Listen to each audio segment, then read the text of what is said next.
8 দশমিক কোষে দেখি 8.5 একের দাগে 3-এর অঙ্ক। উৎপাদকে বিশ্লেষণ করতে হবে x into x square minus 1 into x plus 2 minus 8।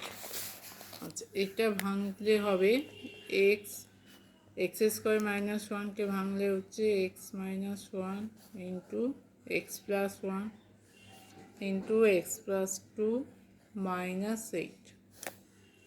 এখানে কি করতে হবে না, এক্স এর সঙ্গে এক্স প্লাস 1টা গুণ করতে হবে। X into x plus 1, x minus 1 আর এক্স প্লাস 2টা আলাদা গুণ করতে হবে। X minus 1 x plus 2 minus 8।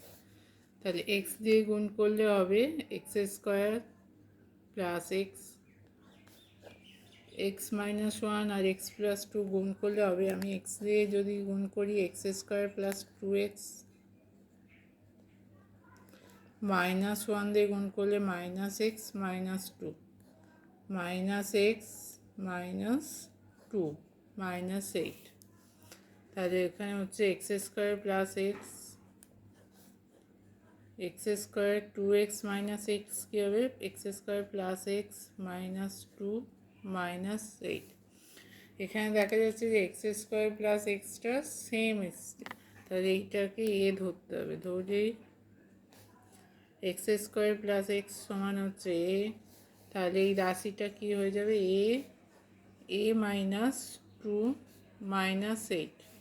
তাহলে এ দিয়ে গুণ করলে হবে a square minus 2a minus 8।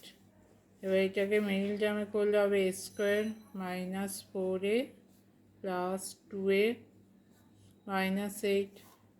এখান থেকে কি কমন যাবে, এ মাইনাস 4 প্লাস 2 কমন যাবে এ মাইনাস 4।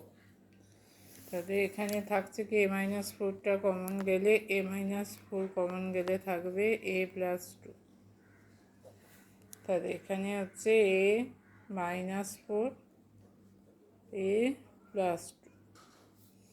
এ মাইনাস 4 এর মান কত ধরা হয়েছে, এর মান ধরা হয়েছে এক্স স্কোয়ার প্লাস এক্স। তাহলে x square plus x minus 4 x square plus x plus 2। তাহলে এখানে আর মিডিল টার্ম যাবে না, তাহলে এখানে উৎপাদক বিশ্লেষণ করলে হবে এক্স স্কোয়ার, দুটো উৎপাদক পাচ্ছি, একটা হচ্ছে x square plus x minus 4 x square plus x plus 2।